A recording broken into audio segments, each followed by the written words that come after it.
Sometimes provision is on the other side of obedience. As we step out in faith, sometimes it's tempting to want to see the whole picture and understand exactly what God is doing and have all the pieces aligned before we take the first step. But friends, that doesn't require faith.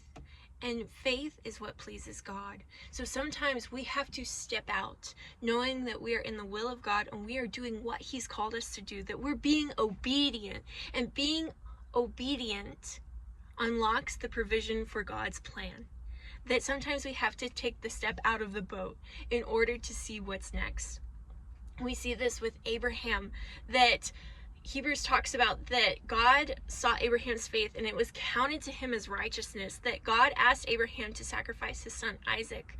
And so Abraham, stepping out in faith and obedience, took his son Isaac up the mount without any other sacrifice. But there at the top, God had a ram stuck in the thicket that was provision for the sacrifice instead of Isaac, that God provided as Abraham stepped out in obedience, that God will make a way for what His plans entail, and that we don't have to worry.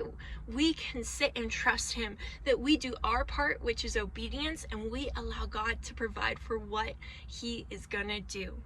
That doesn't have us from not doing anything, but rather we step out with our portion and we trust God with His. So I encourage you, be faithful, be obedient to what He's called you to do, and trust Him. Have faith that He's gonna fulfill the plans that He has, that you are not doing it alone, that you're doing it with the Father, and you can trust Him to be faithful to His word.